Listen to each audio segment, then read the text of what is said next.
ಕೃಷಿ ವಿಶ್ವವಿದ್ಯಾಲಯ ಮಂಜೇಶ್ವರ ವಿಸ್ತರಣಾ ತರಬೇತಿ ಕೇಂದ್ರವು ಹಲಸಿನ ಹಣ್ಣು ಉತ್ಪಾದನೆ, ಸಂಸ್ಕರಣೆ ತಂತ್ರಜ್ಞಾನಗಳು ಎಂಬ ವಿಷಯದಲ್ಲಿ ಒಂದು ದಿನದ ತರಬೇತಿ ಕಾರ್ಯಕ್ರಮವನ್ನು ಆಯೋಜಿಸಿತು.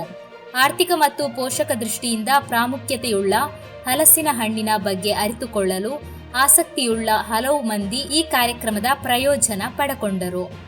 ಶಿಬಿರವನ್ನು ಮಂಜೇಶ್ವರ ಶಾಸಕ ಎಕೆಎಂ ಅಶ್ರಫ್ ಉದ್ಘಾಟಿಸಿದರು.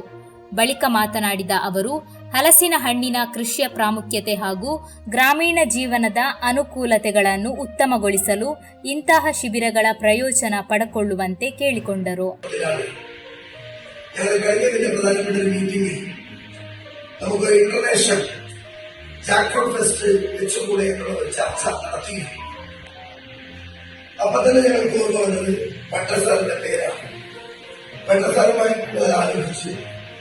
ഈ വരുന്ന വെക്കേഷൻ നമുക്കൊരു ജാക്ക് ഫ്രൂട്ട് ഫെസ്റ്റ് സാധ്യമാണെങ്കിൽ പല സ്പോൺസർമാരെയും കണ്ടെത്തി നമുക്കിവിടെ സംഘടിപ്പിക്കുന്ന കാര്യം കൂടി ഇന്നത്തെ ഈ മനുഷ്യന്റെ കളിയിൽ ഉണ്ടാവട്ടെ എന്ന് പ്രാർത്ഥിച്ചുകൊണ്ട് നല്ല തിരക്ക് പിടിച്ച നിയമസഭാ സമ്മേളനം തുടങ്ങുന്നതുകൊണ്ട് അത്യാവശ്യമായി ബജറ്റുമായി ബന്ധപ്പെട്ടുകൊണ്ട് മണ്ഡലത്തിന്റെ നിർദ്ദേശങ്ങൾ കൂടി ഉദ്യോഗസ്ഥന്മാരുമായി ആലോചിച്ച് സമർപ്പിക്കേണ്ടതുള്ളതുകൊണ്ട് ഞാനിതൽപ്പം മുമ്പ് മടങ്ങുന്നു.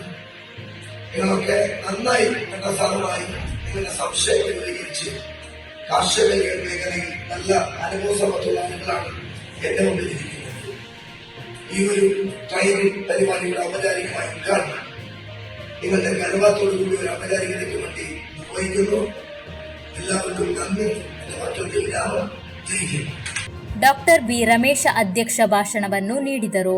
ಕಾರ್ಯಕ್ರಮದ ಮುಖ್ಯ ಆಕರ್ಷಣೆಯಾದ ಹಲಸಿನ ಹಣ್ಣಿನ ಜಾಗತಿಕ ಅಂಬಾಸಡರ್ ಎಂದೇ ಪರಿಚಿತರಾದ ಶ್ರೀ ಪಡ್ರೆಯವರು ಹಲಸಿನ ಹಣ್ಣಿನ ಕೃಷಿಯ ವಿವಿಧ ಮೂಲಗಳನ್ನು ಹಾಗೂ ಆಧುನಿಕ ತಂತ್ರಜ್ಞಾನಗಳನ್ನು ಹಾಗೂ ಬೆಳೆಗೆ ತೆಗೆದುಕೊಳ್ಳುವ ವಿಧಾನಗಳು ಮತ್ತು ನವೀನ ಮೌಲ್ಯವರ್ಧಿತ ಸಂಸ್ಕರಣೆ ವಿಧಾನಗಳ ಬಗ್ಗೆ ತಮ್ಮ ಅನುಭವಗಳನ್ನು ಹಂಚಿಕೊಂಡರು.